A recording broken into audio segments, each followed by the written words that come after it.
My name is Rachel Fulton, and it is 12 o'clock on Wednesday, July 9th, and I'm at the University of Dayton interviewing Alfred Kulig for the Cantigny Oral History Project.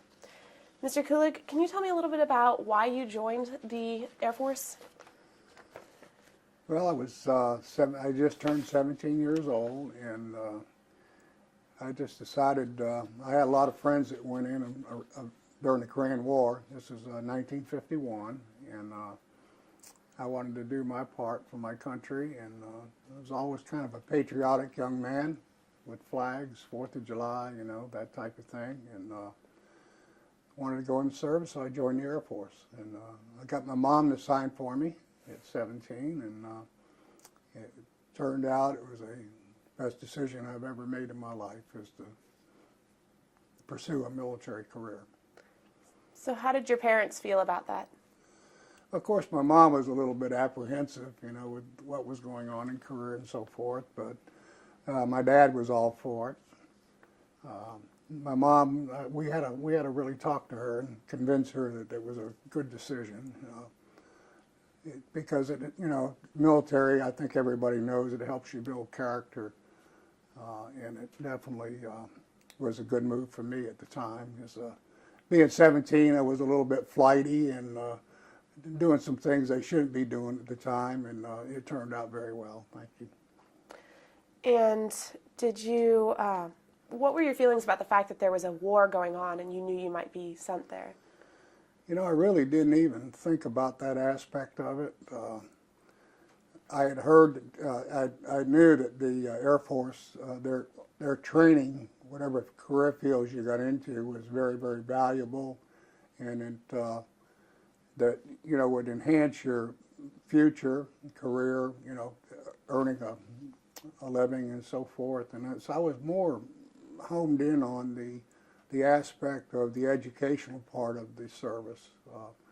And as it turned out, that was a good thought to have at the time. So. Did you have any siblings? No. Oh yes, I did. I had two sisters, two younger sisters. Oh. I'm sorry. Yeah. Right. So you're the first one to leave home. Yeah. What was basic training like? It was tough. You know, it was the discipline, getting up at 4 o'clock in the morning, making your bed, reveille, the drill sergeants, the mud at Lackland Air Force Base. We were there during rainy season. It was just, it was tough. But again, that character word comes in, and it helped me build. It was a good start on helping me develop as a person, and the person I wanted to be in life, and you know, develop my character. And it went by very fast. Back then it was like, I want to say it was like 13 weeks, and it really went by very, very fast. What was an average day during the training like? Average day was probably 16 hours, 17 hours of you know, firearms training, marching, drilling, physical education, that type of thing. It was a lot different then than what it is today. You know, 50 some odd years later. But it was basically getting you prepared to toughen you up at that time. So. You said your area of specialty in training was electronics?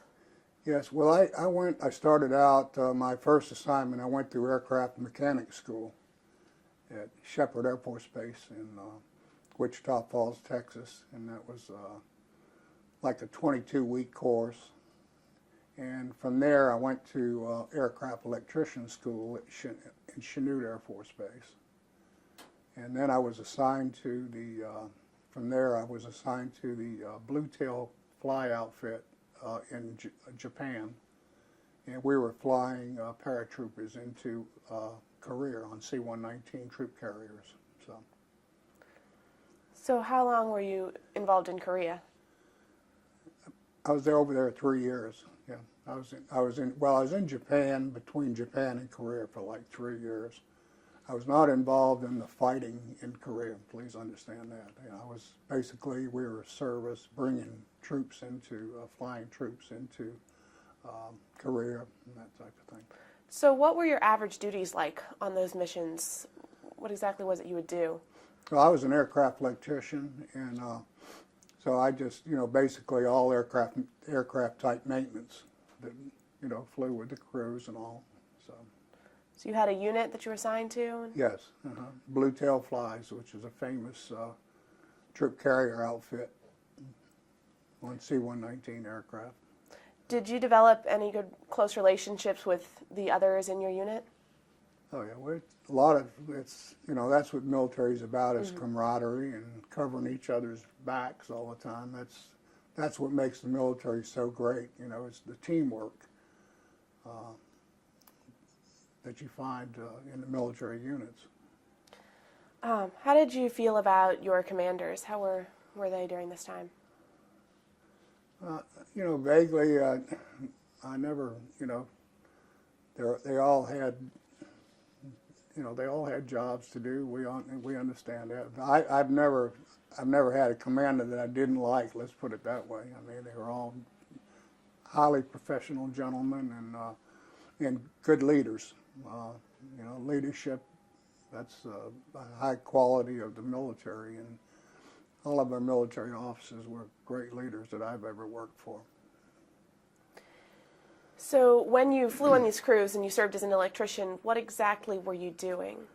Well, you do all kinds of duties. You're helping if you're transporting troops. You're helping to load the aircraft, supplies, and directing troops on and making sure everybody's got, just like almost like a flight attendant to begin with, but I was just part of the maintenance crew. I wasn't flying the aircraft or anything like that, but basically just being available for anything that needed to be done.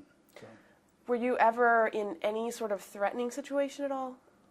No, other than the fact that, flying, and that, that can get kind of scary at some time, times, but never had any incidents that I was at risk, to any kind of risk at all. Did you ever think about the possibility of getting shot down or have any worries while you were there? Yeah, you think about those things, but, you don't get, I didn't let it overwhelm me. You think it's just a passing thought about things. You just do your job and just, hope everything's going to be okay. Did you have any interaction at all with the Korean people? No, not really, no. How did you, for instance, know whether your side was winning or not? Did you keep up with that kind of thing? No, we just did our day-to-day jobs, and not really. We had Stars and Stripes newspaper. You could read about what was going on, and in the war and the 38th parallel, a lot of the fighting there. You just did your job. What, of all that you did in Korea, what do you think you're most proud of during that time? I was just proud that I served. I served my country, and I knew that I contributed, in some small way, I contributed to the mission of our unit, and I'm proud of that fact. What was contact like with your family back home during those years? A lot of contact, letters.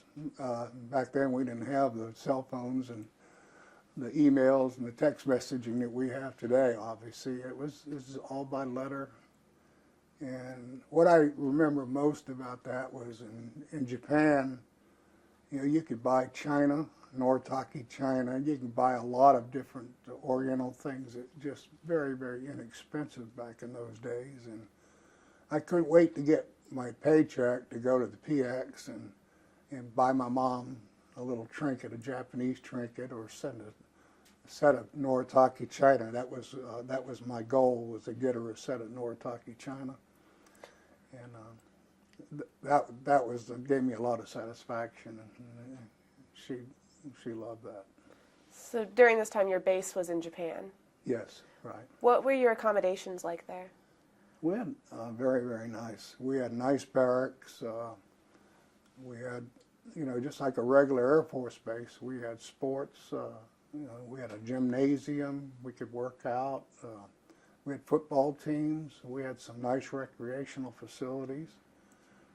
We did get 3-day passes once in a while to go to some of the shrines in Japan, and, you know, play golf, whatever, you know. What was your contact with the Japanese civilians like? I had some, that's a good question.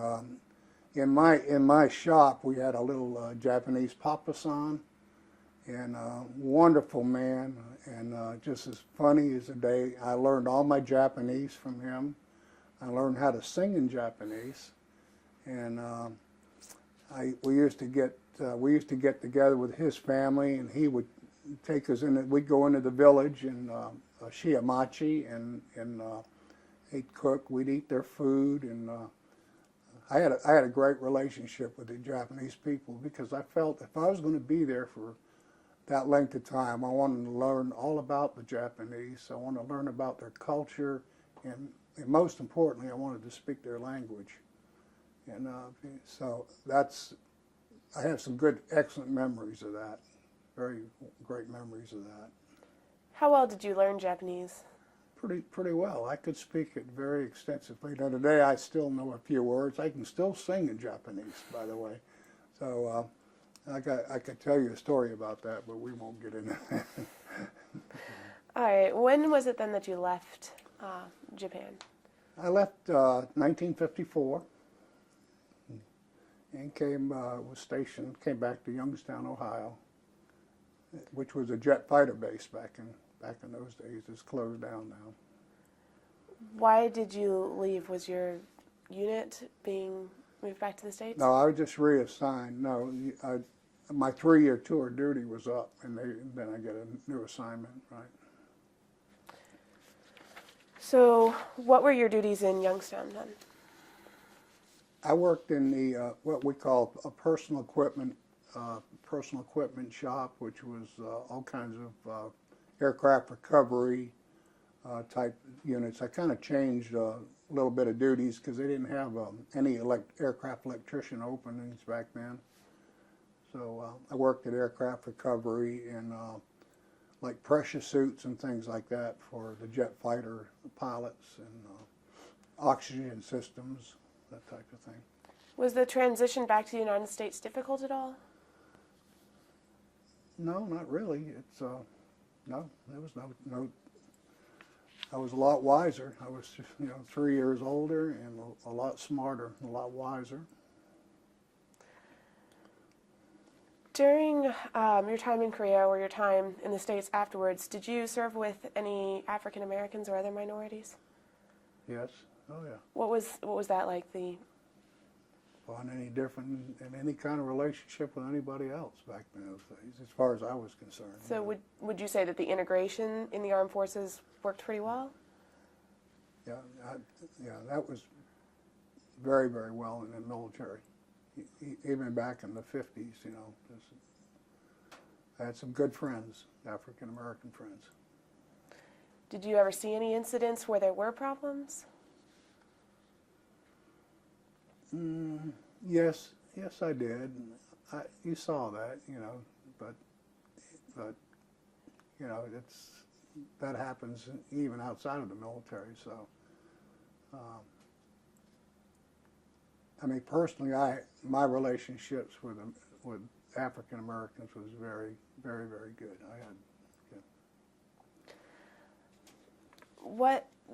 During the 50s, there was the Red Scare and feelings against communism and preparations for the possibility of war. How were you involved in these kind of things?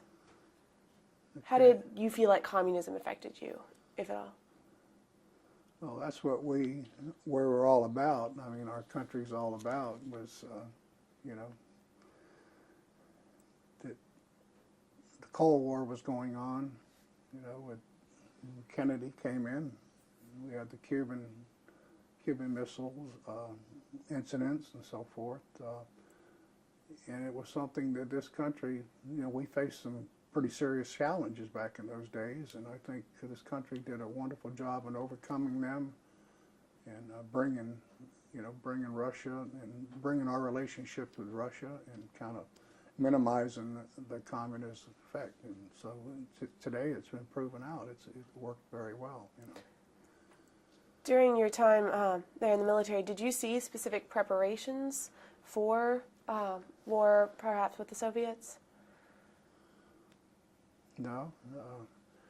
Well, I was in a U-2 outfit after I left Youngstown Air Force Base, and I retrained into. That's when I did my retraining into electronics, and I ended up with the U-2 outfit, and so I saw a lot of the the people that were involved in in that type of what was going on with the Cold War in Russia and overflights and stuff like that. So I saw a lot of that. Did you ever worry, or not worry, but think about the possibility that you might have to go fight the Soviets? No. I didn't even think about that. During the 1950s, how did people in general feel about the military? Was it a positive feeling, negative? Positive, very positive. A lot like it is really today, with Iraq. So what were your feelings then when the U.S. went to war in Vietnam? How did you view that? Okay, we're going to Vietnam, well, and I'm with the Big Red One now. No, we're talking about when the Vietnam War started, before you went into it. The early going, like, would have been probably 1966, when it really started to. That's kind of the escalation point when we were flying troops into Saigon and all kinds of types of missions and all. So at that point, what were you doing? Well, it really, at that point in my mind, it really wasn't a war. It was just basically, we were just kind of trying to help the Vietnamese, South Vietnamese people. I really didn't realize that we were in a war until about 67, 68. Okay, and I was still in the Air Force at that time. So. What were you doing in the Air Force at that time? I was in Washington, D.C. Working in one of the Air Force facilities there in electronics, special electronics. And that's when I applied for the Army Electronic Warrant Officer position in 1968. Why did you apply for that? Well, I wanted to enhance my career, and I wanted a commission in the Army, and I did not want to really go to Vietnam, as it turned out, but I did, but I wanted to enhance my retirement. So you didn't realize at the time that Vietnam would escalate and such? I realized that, yes. In fact, I had a good friend that my secretary, the lady that was the secretary of my division, her husband was an Army colonel at the War College, and he was always trying to encourage me to put in for the Army warrant program because of my electronic background. And I would kid with him. I said, well, I don't want to go to Vietnam. And he says, oh, you won't have to worry about going to Vietnam. So, but that didn't stop me from wanting to apply for it. So I applied for it. He encouraged me to apply for it. I went for some boards, and 3 months later, I had my Army green on, and 5 months later, I was in Vietnam with the Big Red One. So what exactly was it that you had been doing in Washington, D.C.? What was your job? Well, most of it was all classified. Okay. It was all special electronics programs that were going on then, and very highly classified. So. Did you have a family at all? Yes. I had a son. I have a wife and a son. Mm-hmm. Back then, my son would have been, born in 1960, so he's 8 years old. I put my Army green on. So what were your feelings when you realized that you were going to be sent to Vietnam? Real apprehensive, and you know, I was scared. I don't mind telling you I was scared, but you get over it. You know, after I got into some of the Army training, I went through some training at Fort Sill, Oklahoma, and learned some of the Army terminology, and found out exactly what I would be doing. And I didn't know where I was going in Vietnam until I got there, but I knew there was no safe havens in Vietnam, regardless of where you went. So, but how did your wife and son feel about you going to Vietnam? They were scared about it. Obviously, you know, they were concerned, but yeah, I'm a military man, and you go where they tell you to go. You know. When had you met your wife? Was that when you were back in the States at Youngstown? Yes, right. Okay. And was she a military person, or was she okay No, with it? no, she lived there in Youngstown. Okay. Right. So what year exactly was it, or what month when you went to Vietnam? April of 1969. And what kind of training did you get before then? Were you trained for jungle warfare or such like that? No, there's actually no warfare type training. It was all basically on Army conduct and warrant officer. Well, I went through warrant officer school. Basically maintenance procedures. You know, some of the SOP of the Army, that type of thing. And then they sent me back to Fort Bragg, where I assumed supervision of a electronic maintenance shop there at Fort Bragg.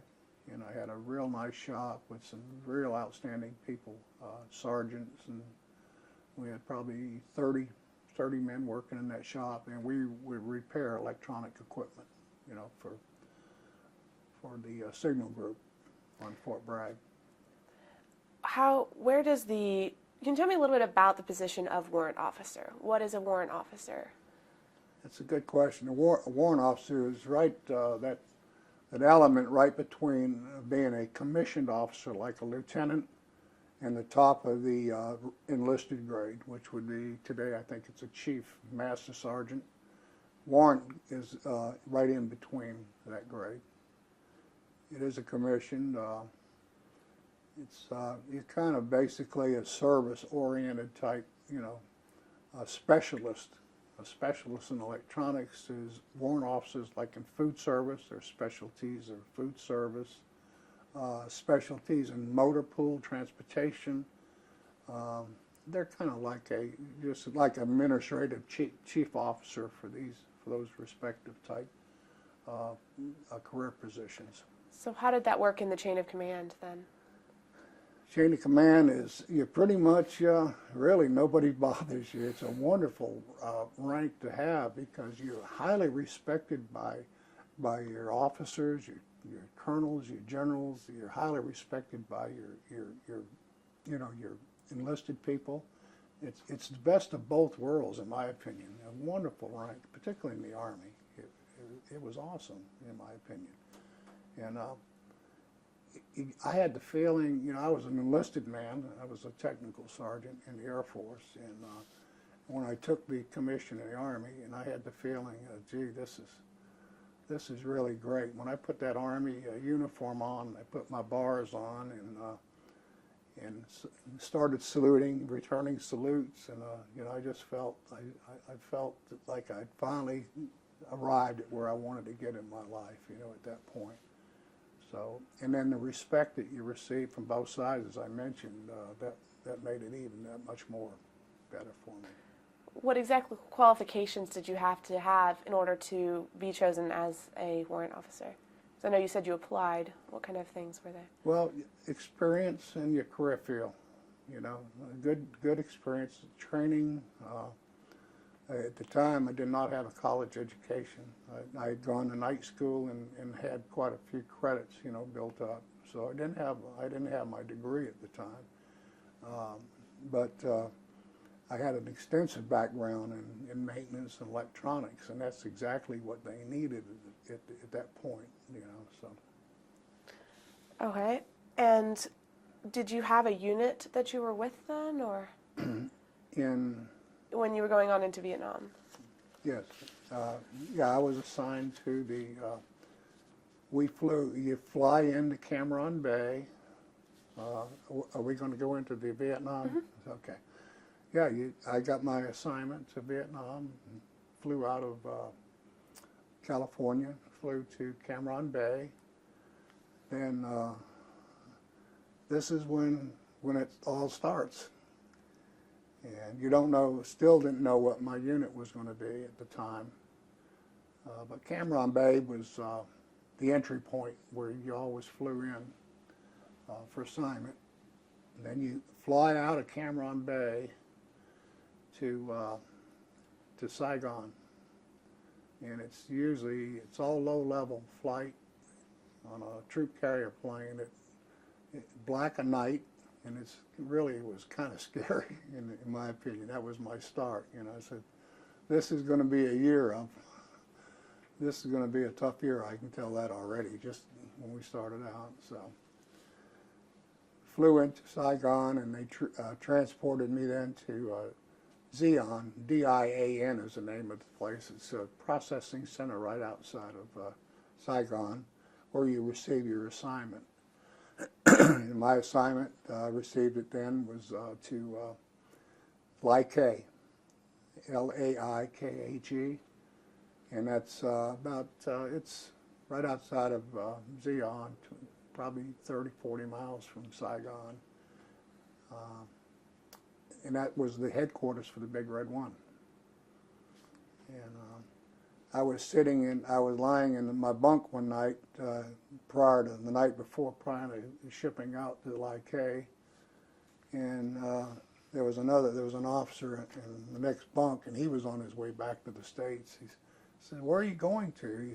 I said, "I'm going to Laike." He said, "Oh, you're going to Rocket City." I said, "Rocket City? Oh, really?" So, but yeah, we used to get quite a bit of rocket barrage every night, and so that's the way it kind of started out over there. But you know, after you're there for a while, you don't even think about it. You know, you just do your job. What was it like being in a situation where you were under attack? I mean, granted, you were kind of in the base, but you hadn't been in a situation like that before. What was that like for you?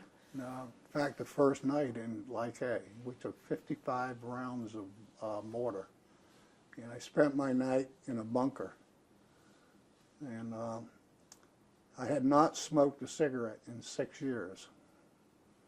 And I was sitting next to this lieutenant in that bunker, and he was smoking one after another. And anyway, long story short, I started smoking again. That's the way it was. It's scary, you know.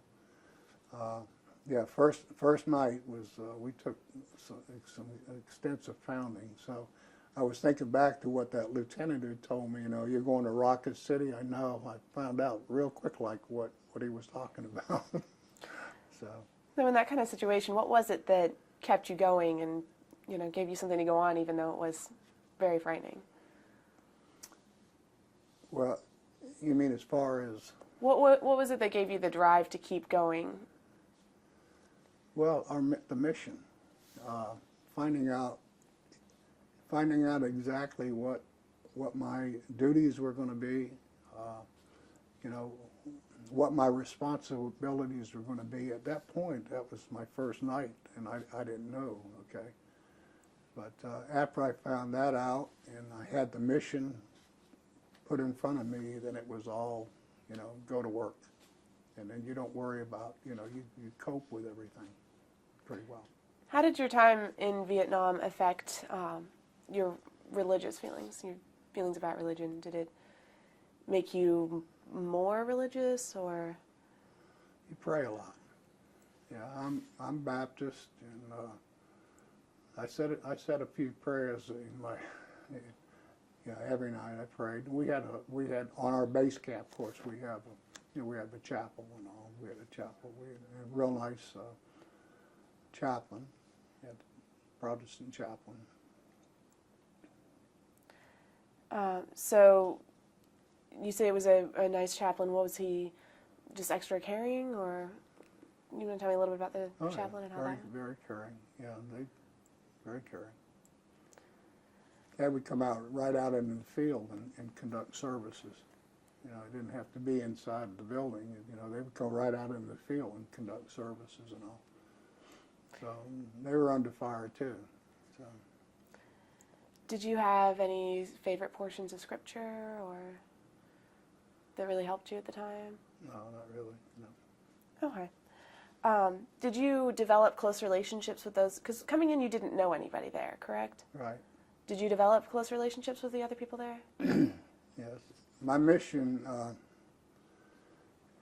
I was told I was assigned to the 121st Signal Battalion, which is a very famous unit historically for the First Infantry Division.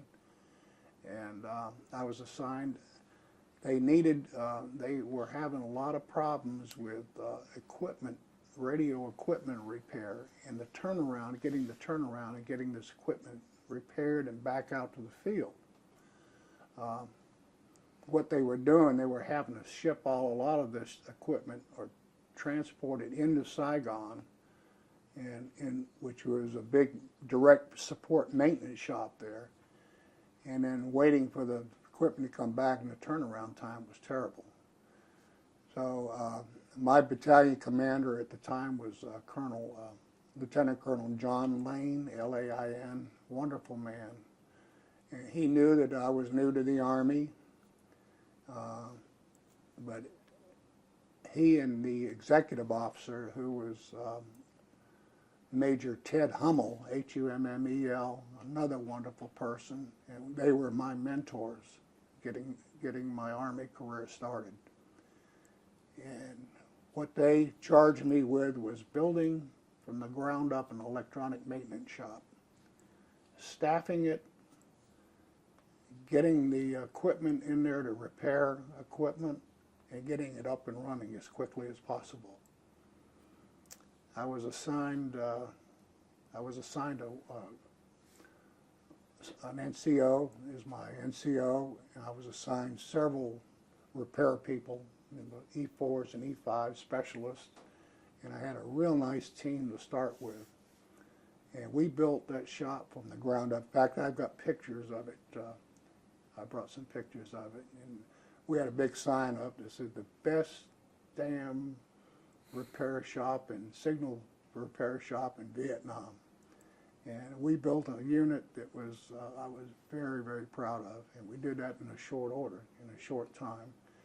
And we started getting that equipment in, and we started repairing it, getting back out in the field, and we got quite a few commendations for that. And but I was surrounded with good people, and when you're surrounded with good people, good things happen. So did you ever how did you feel about the combat soldiers? Because obviously you were on the base and not on the fields. What were relationships like there?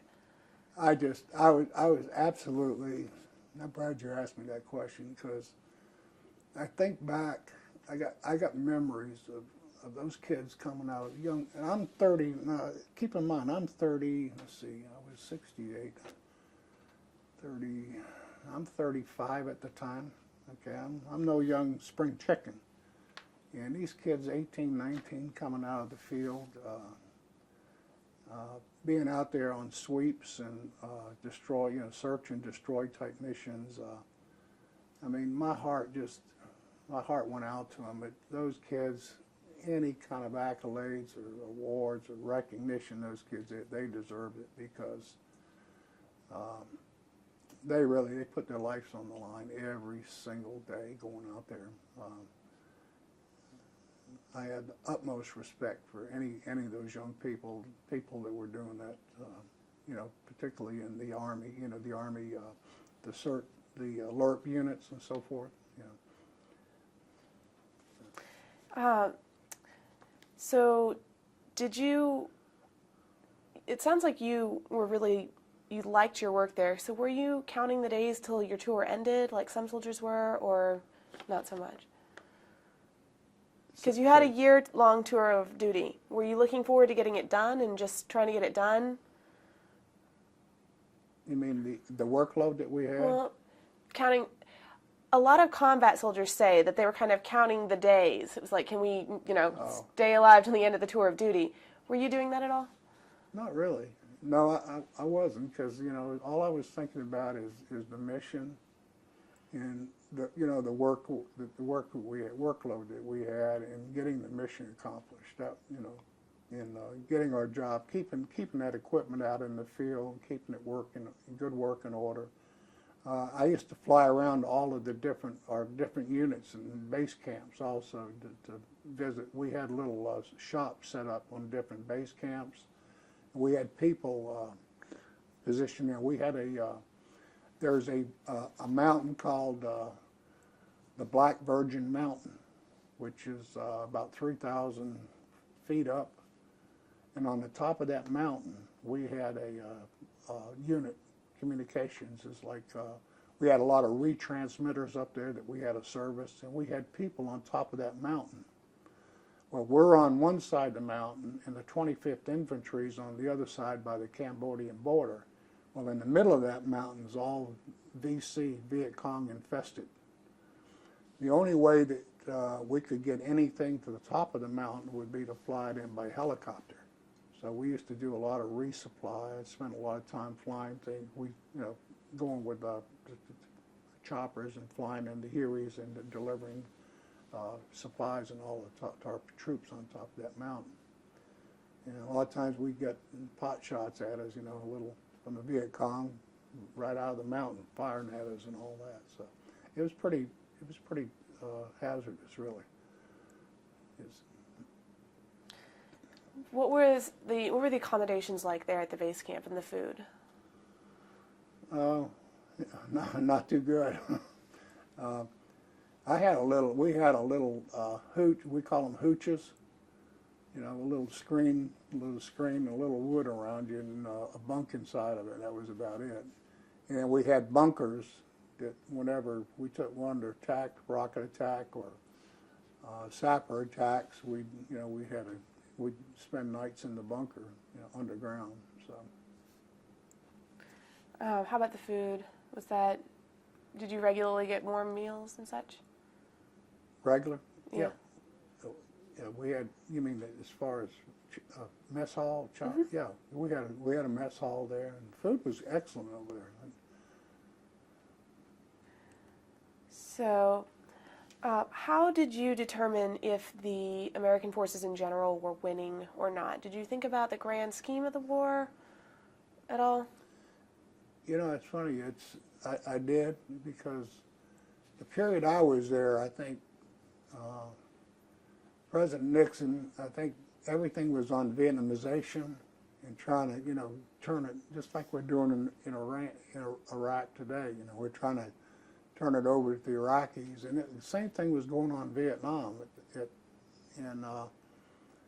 But they didn't have the numbers that we had. Like our base camp, they were trying to turn that over to one of the Arvin Army of Republic of Vietnam divisions that were really understaffed during that process. And as it turned out, they later, after I left, they did turn that over. The 1st Division moved out of Lai Kay, and they did turn that over to the 5th Arvin Division, and it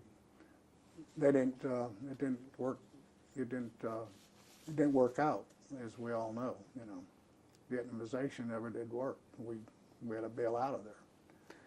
Why do you think it didn't work? What do you see as the reason that it didn't work? We didn't. That's a good question. I don't think that. Well, I think we left them. I think we left them with a lot of lack of training, lack of. They didn't have the troop strength. They didn't. The troop strength was you know, the VC just overran them, you know. So they just weren't prepared. There was no preparation. There was an adequate preparation because I think Nixon wanted to pull all those people out of there as quickly as possible, and just left them bare bones. And you're not going to win. You're not going to win anything with bare bones against you know, the foe that we had in those days. So. Was there some sort of newspaper that you had, like an Army newspaper or something that you would read regularly? Red Stars and Stripes, yeah.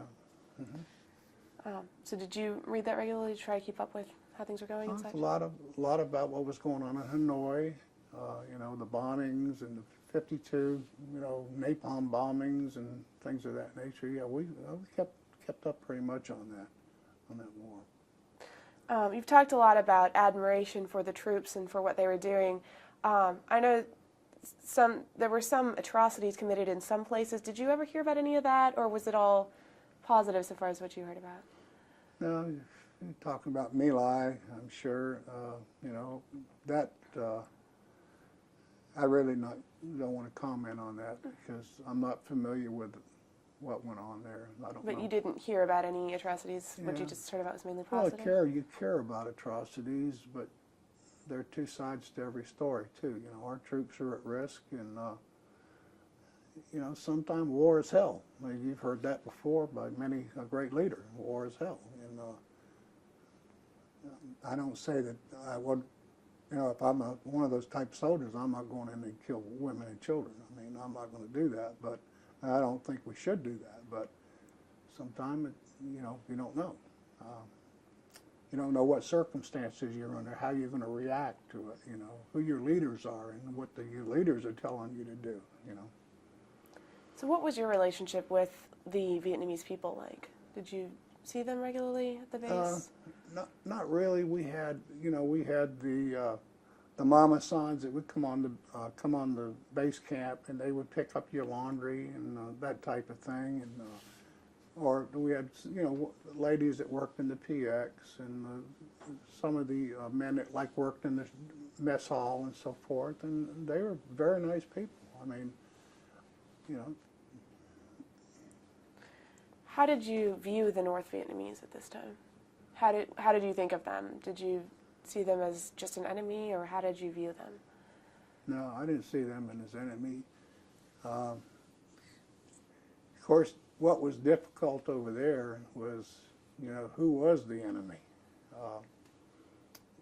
in my mind. But, you know, the people like the women that would come on base, the little kid, they'd bring their little children, the family type units. I mean, you fell in love with them, you know, and you really had deep feelings for their standard of living and what they were up against, you know. And it's kind of heartbreaking when you see, you know, families like that that are just living on a shoestring and don't have anything to eat. And you do everything you can to help them. And you don't think about whether they're VC or not, you know. So what was, you mentioned Bob Hope and his visit. What was recreation like there? I mean, what kind of things were there? Absolutely. You hit on of all my memories of Vietnam, absolutely, I can't describe the words. Awesome. And this is right from my heart. But Christmas of '69, and being a signal officer, I had charge of all of the communications and for the show, the sound systems. All my troops put in all the sound systems. He had the Gold Diggers with him, which was the group, the ladies that used to be with the Dean Martin show. And they were just, Bob Hope was just awesome. And probably the show was, I mean, I was right up by the stage because with my troops, because we had to take care of the electronics and all. But looking out at those field of soldiers out there, they were sitting down, you know, having been out in the field and looking at them, it just was heartwarming. And my best memory is the closing of that show when we all sang Silent Night, and I get tears in my eyes when I think about that. I really do. It just, And then afterwards, the highlight was I got to meet Bob at the back. And he came by, he interviewed me. I have a picture of me and Bob Hope, by the way. And that's very, very special. I got an autograph from one of the gold diggers. She kind of fell in love with me, but we won't talk about that. And I got a picture of her and the gold diggers, and a book autographed by her, the book that Bob Hope wrote. So, but the show was awesome. It was awesome. So, and what that man did for the military over his lifetime, all the different shows and military posts, people don't have any earthly clue how meaningful that was to a military guy that's away from home and away from his family. what was Bob Hope like when you met him then? What kind of a person? Absolutely. He talked to me. He pointed to my, in the picture I'll show you, he pointed to my name tag, K-U-L-I-G, Kulig, and he asked me if I was related to Buzz Kulig, same name. I said, no. He said, well, Buzz Kulig was his sound man in Hollywood. So how ironic, because I was a sound man for that show too, But I got to thinking, maybe when I retired, I should have called Bob and see if I got a job with him. But I didn't think about that till years later. That would have been nice, because he's a wonderful person. So what was the program like? I mean, music, what kind of things? Music, songs. I want to say we had Connie Stevens, I think. Connie Stevens, I think we had. Different acts and everything. It was about an hour and a half show, singing, and then the closing finale was everyone sang Silent Night. That was that day also. We had a lot of the helicopters patrolling for security, and because the VC were good. I think the year before that there were some rocket attacks or attempted rocket attacks when Bob was there, like 2 years before. He was there in '67 also, and so they really had some really strong security during that show. How do you feel is the biggest way that you contributed to the war effort? Right, in my stay in Vietnam? Yeah. I think what I contributed, I think leadership. Leadership to building a core of young people that completed a mission that was a pretty tough mission to build the electronic maintenance shop, put in all the test equipment, and then start turning out equipment to the field a lot faster. I think added value to our mission accomplishment and so forth.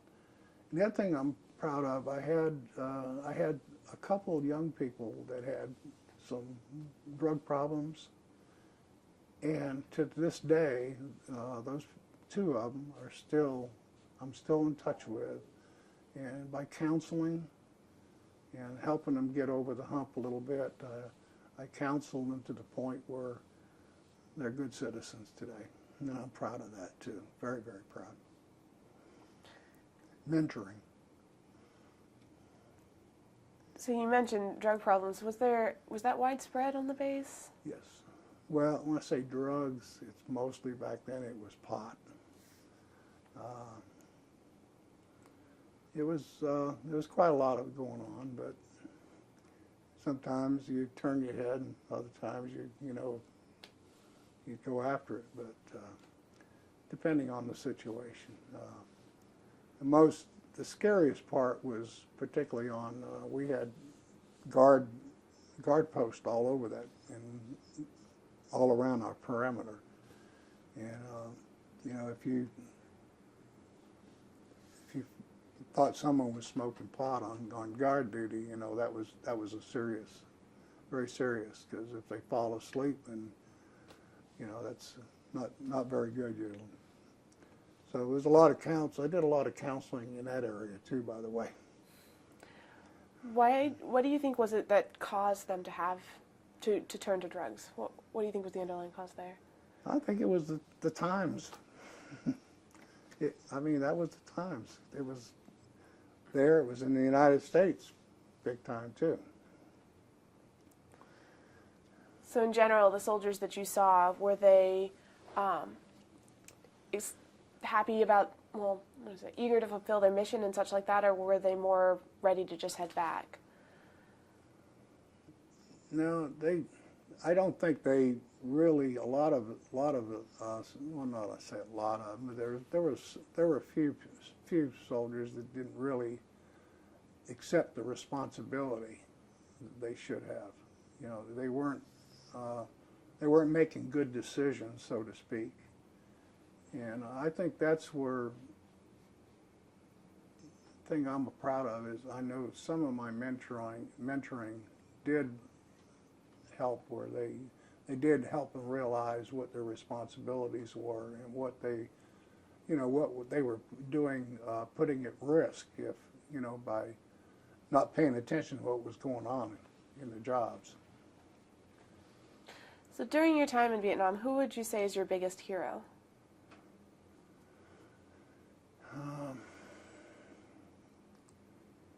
Probably my commanding officer, Colonel John Lane. He's just a wonderful man that treated everybody with respect and just had a lot of camaraderie in his unit. And to me, that's what leadership's all about. And all his officers were, very, very respectful of him. And so, yeah, I'd say my commanding officer was my hero. He was my mentor too. So. During your time in Vietnam, what was contact like with your wife and son? All letters, all letters. And, did you write frequently? Frequently, yeah. Did the mail service go out regularly? And yeah. Oh, yeah. APO, so it was, we got letters. We had a pretty steady stream of communication. What was she doing in the States? Did she have a job, or what was their situation? John was raising that son of ours. Yeah. So, yeah, she had a job, big job. Were they living near an army base, or? We live in right outside of Fort Bragg in the community, yes, in Fayetteville, North Carolina. Mm-hmm. Is there anything else you want to say about your time in Vietnam? Yeah. We're going to, in a little bit, we'll discuss when you left Vietnam and what that was like and transition out of it, but just anything else you want to add about Vietnam One itself? of the reasons I agreed to this interview was because I did want to make it not so much about what in Vietnam, but when I came back from Vietnam. And, Vietnam was, to me, was a year there that I worked hard, and I'm proud of what I provided over there. But coming back was probably real traumatic for me, and I'd be glad to. So you ready to move on to that? Move on to that. Okay. What year was it that you left Vietnam? Was that then 1970. April? Okay. April of 1970. We came back on World Airways, and all troops. Obviously, we had also some GIs and caskets on that airplane that were coming back to the States, bringing bodies back to the States. We had our jungle fatigues on and our packs and everything, and we're going through San Francisco Airport, and all the hippies were standing there with signs and protest and yelling and screaming at us, and I almost broke down. I just wanted to cry because all I could think about was all the people. I had some good friends that got killed over there, so that wasn't a very good reception to begin with. So I was thinking, you know, what we've accomplished over there, is that all gone for naught? You know, young men losing their lives, and this is the way our fellow people are going to treat us when we come back. That's why today with Iraq, I am so happy to see our young people getting the attention that they deserve, you know, because they're putting their lives on the line all the time. I don't know. It was the times back then, you know. I'm not hung up on. I don't have any syndromes about it, but it's in my heart. I think about that day I got off that airplane in World Airways and walked through that airport. It's still there in my heart, but you know, I try not to dwell on that. What makes it easier, though, is what's happening today. Even though, you know, we don't like Iraq, but our troops, at least our military people, we're respecting them and giving them the adulation that they deserve. You mentioned that you had some good friends that died in Vietnam. Yes. Were they, because the area you specifically were in was in the base, so you weren't in combat. Were they? Rocket attacks. Had one young man in my outfit was going out to the transmitter site one morning. The sirens go off, and here comes the rocket right in the middle of the bridge, and all that was left was his boots. That kind of thing. Was that really hard, or? Yeah. How did it feel being, you know, he was in your outfit, so did you feel kind of a fatherly concern for him at all? I was a mentor, and I had, you know, the younger people, I was like a dad to them, really. And then I had a good friend of mine that was in one of the other units that we get together at the officer club. He was a first lieutenant and went out jungle. He was on a sweep, and he got killed, you know, with a hand grenade.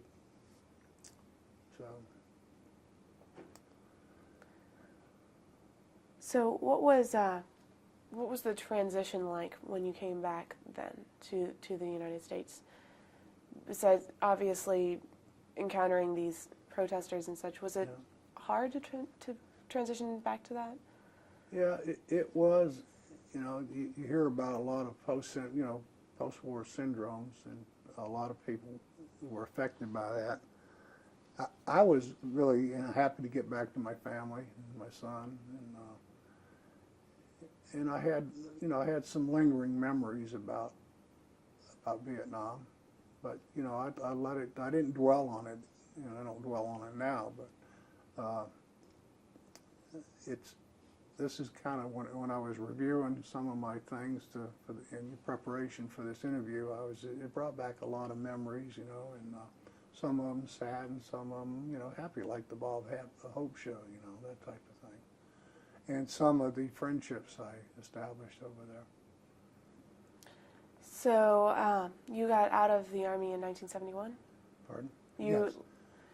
Was that a routine thing? You'd done your 20 years then, or? I had, good question, I had, let's see, 70. I had one more year to go, and I spent that at Fort Bragg. I went back to my old maintenance shop that I left. I took that over, and then I retired there at Fort Bragg. Mm-hmm. We're almost out of time. Do we want to go on to another tape, or just? Yeah, we probably want to switch. It was a long time ago, so. Right. Yeah. Okay. All right, so I read this again? No. No, I don't have to read it again. Okay, I just start. All right. If we could for just a moment, I have a few more questions about after, but can we go back just for a moment to Vietnam? What was an average day like? Can you walk us through an average day from when you would wake up until you go to bed, and an average day there on the base in Vietnam? Mm-hmm. Well, the average day is really about 24 hours. Okay. And, you know, we didn't have any, we didn't have 9-to-5 jobs, obviously, and I'm not trying to be funny about that, but, you know, an average day could range from anywhere where you worked all night on maybe some maintenance problems, in my case, okay.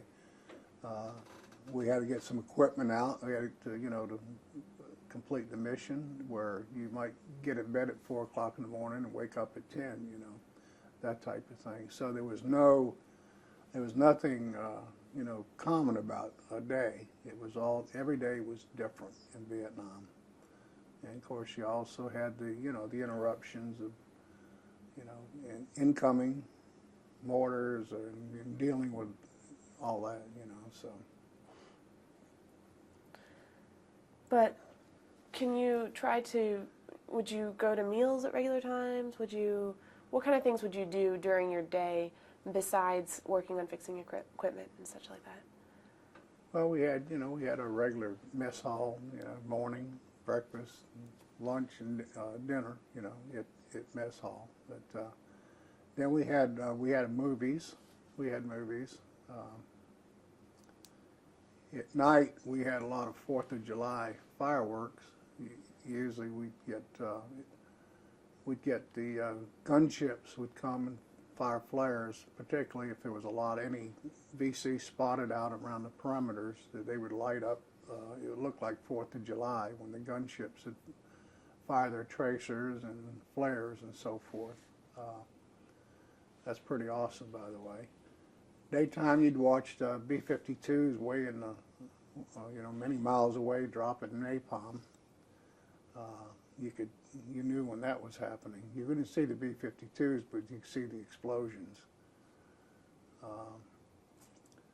Jumping on a helicopter and flying to one of the base camps, see how, you know, how the troops were doing.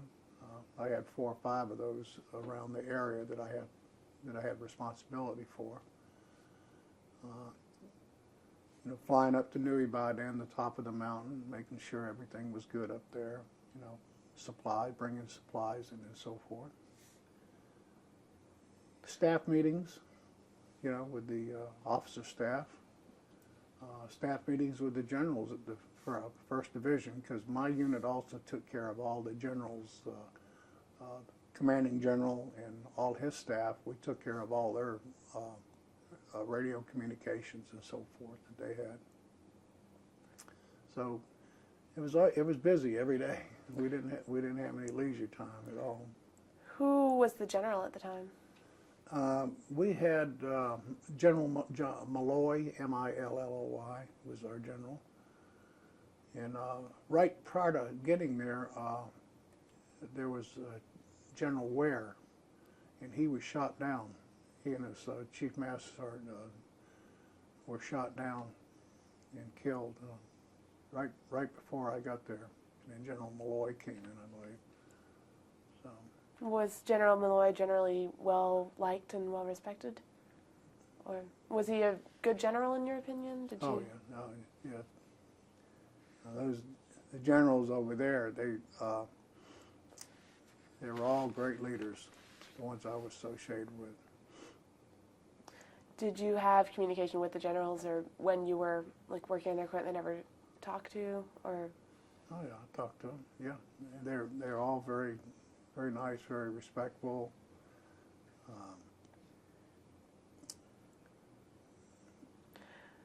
Was there any sort of hospital on the base, or where would wounded soldiers be taken? We had a small hospital, but it's basically any kind of serious type wounds in battle, or they were taken into Saigon. And did you ever, some troops, when they would go into battle and such like that, would have breakdowns and just mentally, emotionally not be able to go on. Did you ever see that happen with any people you knew or had contact with? No. I'll tell you what I did see, though, when those troops would come in from the field after being out on search and destroys and sweeps and so forth, you know, crawling down holes looking for VCs, they'd be out there maybe 10 days, and they'd come back into the base camp. They unwound. They get unwound real quick, like. So, you know, they come back with, I'm serious now, they come back with strings of ears that they cut off the enemy.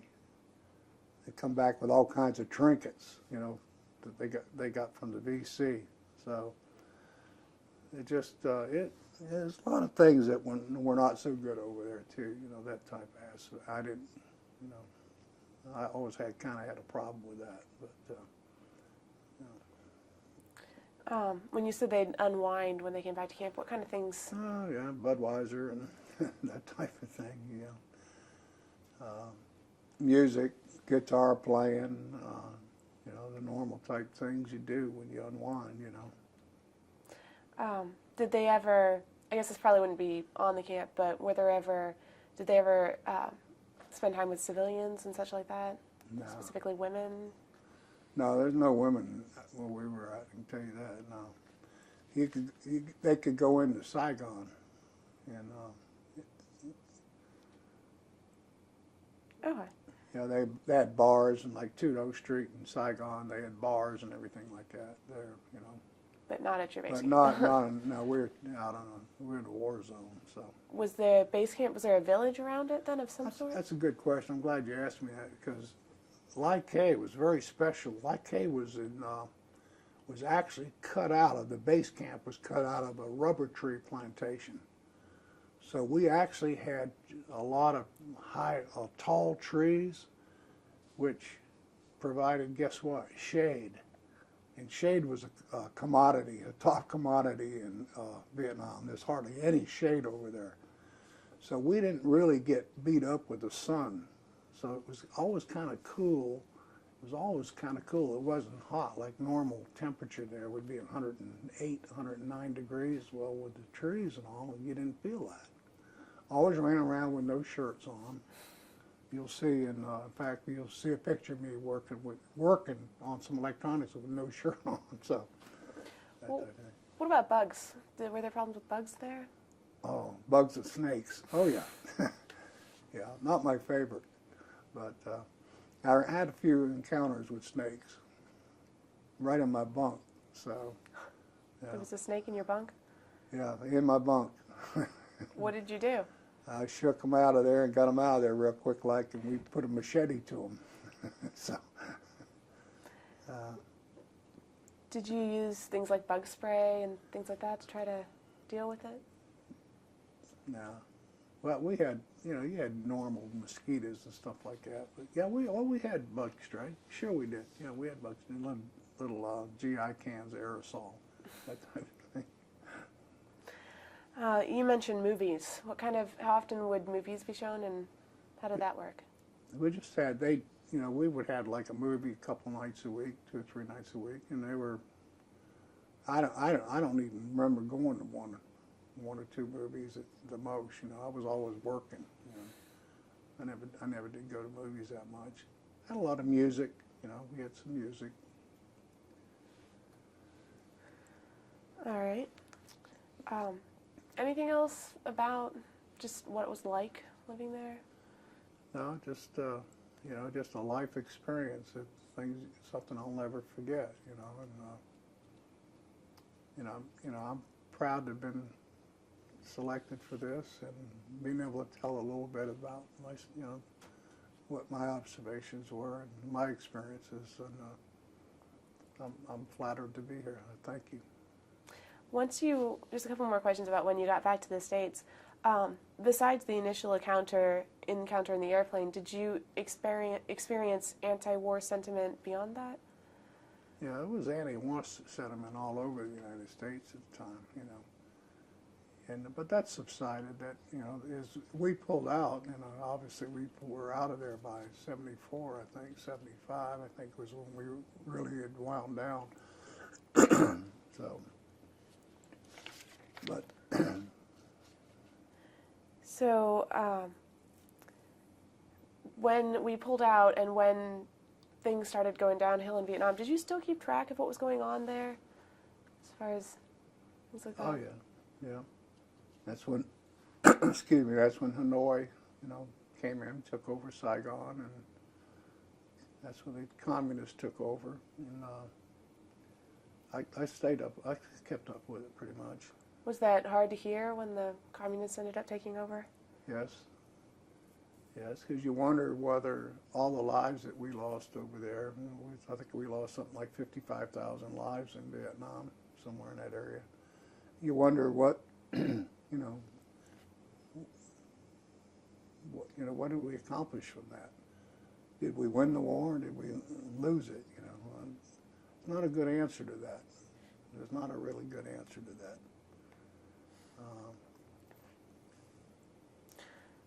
Over the years, has your view of the Vietnam War shifted or changed at all? Over the years, Yeah, since then. Do you still, I think you mean as far as what you think about it? as far as thinking back to Vietnam.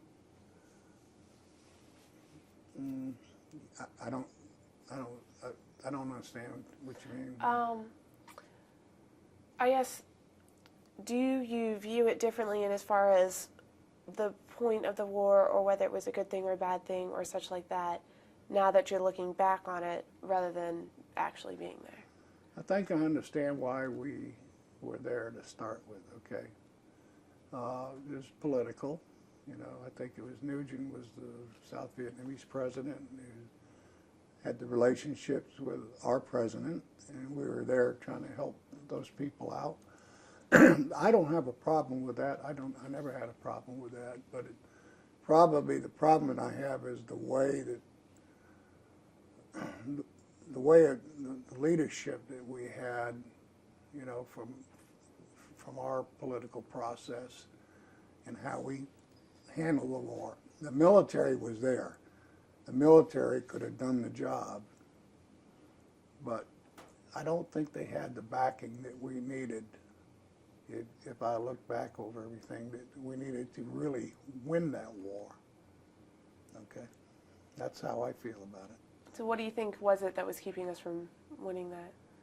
Well, we didn't have the funding, we didn't have the backing, we didn't have the troop strength. We could have gone in there, you know, we were right on the right track with the B-52s bombing Hanoi and doing that. And we could have done that by hitting the Ho Chi Minh Trail a lot harder and just shutting off all their supply lines. And we could, you know, we could have won that war. We could have won the war had we had the support and we had the troop strength in there to do it with and the funding. That's my opinion on it, you know. There was always the issue with the Viet Cong and, you know, who was actually on your side and who wasn't. How do you think, part of the reason that people looking back sometimes see that there was a problem is South Vietnamese who started supporting the North Vietnamese. Do you think that that was part of the problem of why we didn't win, or was that exaggerated, or what do you think? I think that was probably exaggerated a lot more, you know, much more exaggerated, because the South Vietnamese wanted their independence, you know, in what I saw what my observations when I was over there. We just, again, we didn't have the commitment. We didn't make the commitment that we needed to make to really come out of there with a good taste in our mouth. We did not make that commitment. It was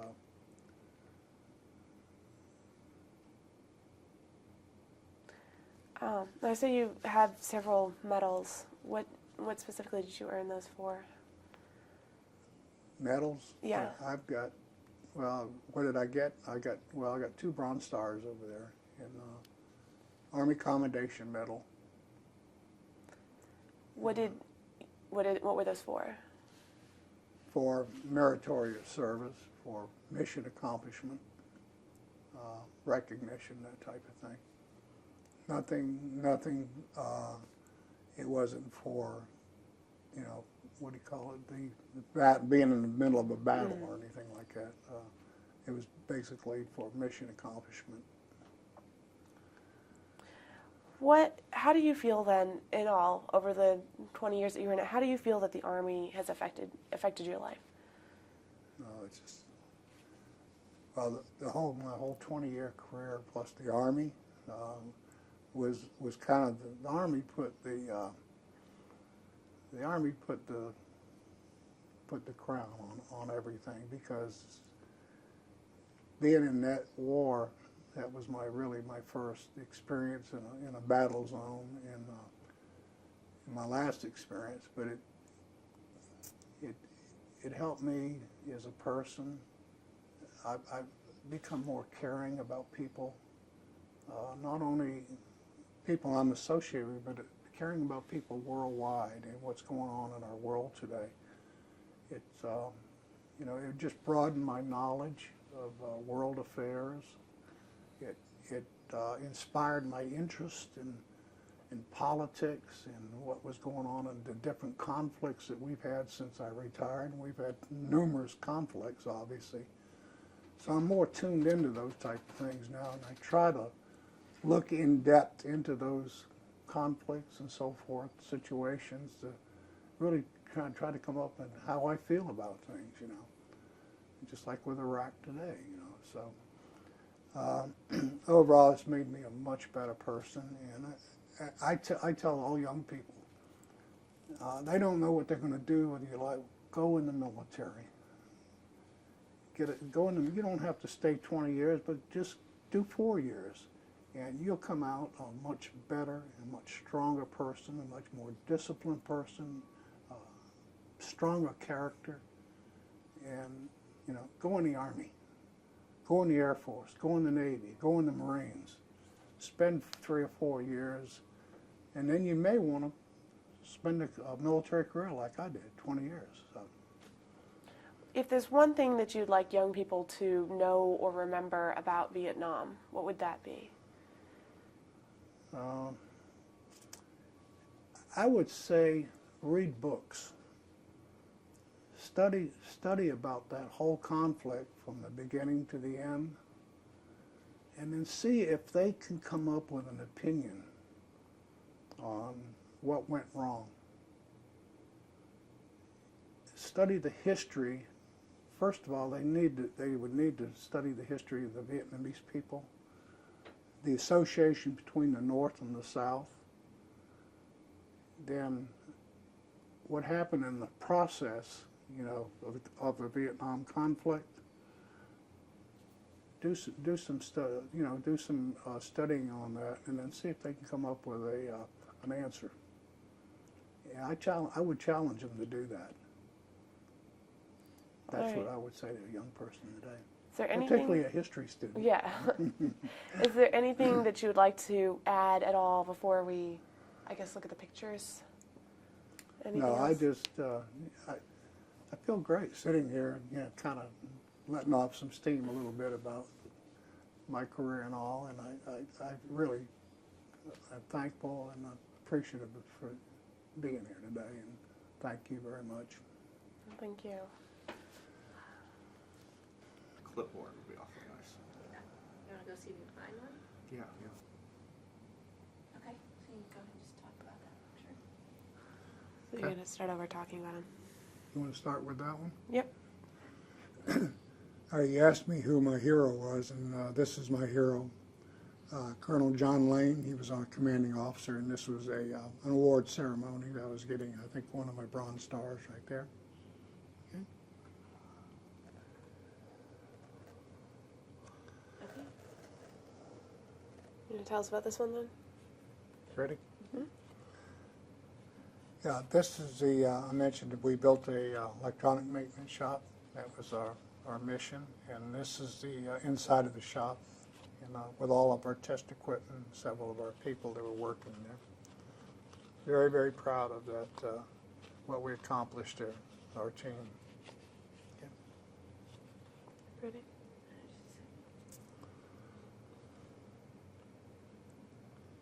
Okay. Okay.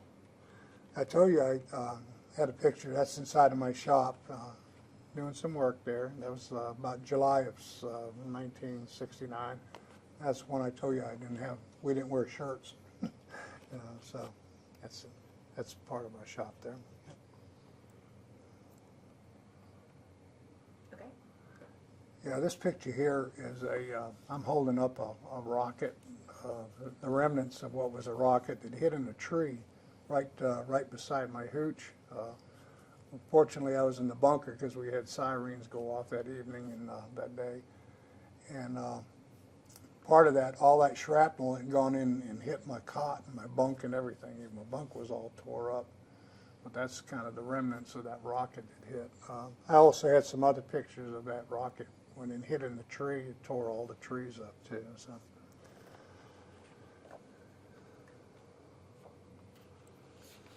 There we go.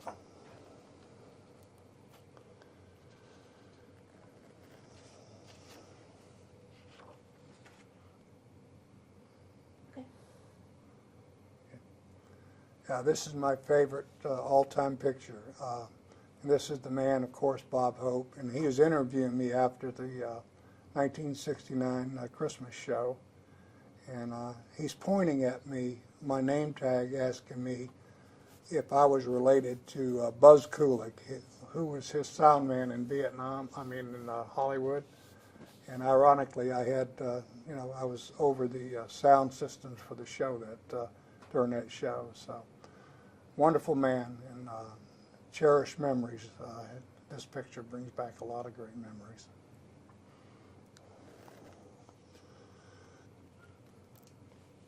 Okay. This is a picture of the gold diggers that were part of the Bob's show. Dean Martin sure knew how to pick them, but they were all great ladies, and we had a lot of fun talking with them, and they were very, very, very nice ladies, and we really enjoyed meeting all of them, and they did a great job for us. Didn't you say one of them was kind of sweet on you or something? Yeah. Which one was that? Well, that was Jackie right there. That one right there. She was really nice. So. That's a great picture. Okay. Top one first. These are some pictures of the stage and some of our sound equipment that we had set up, and you can see all the troops back there. I mean, it was just crowded. I think the band was down in here, and we had all our sound systems set up right here. The bottom one. So. That's what you mentioned was the band and the sound systems.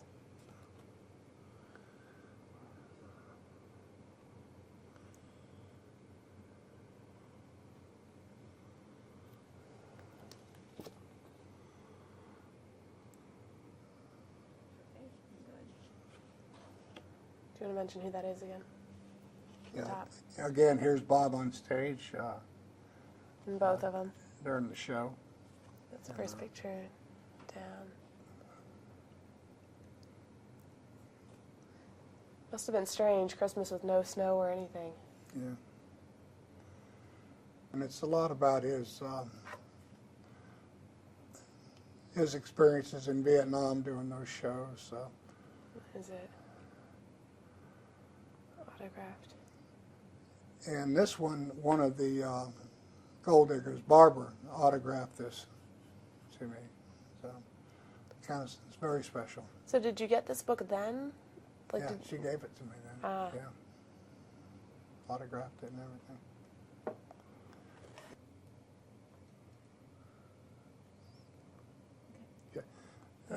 Okay. These pictures just basically, excuse me, relaxation time.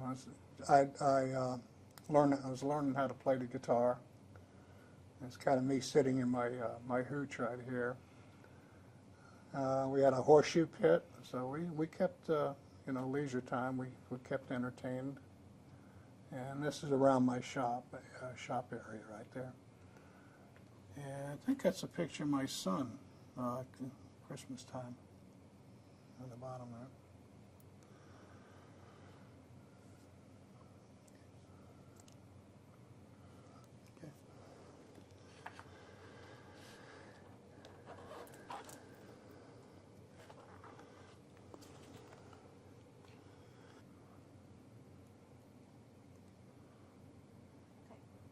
Yeah, particularly interest on this grouping is this picture here in the top left. This is the Black Virgin Mountain, Nui Ba Dan, and it's about 3,000 foot elevation, which is pretty high for Vietnam.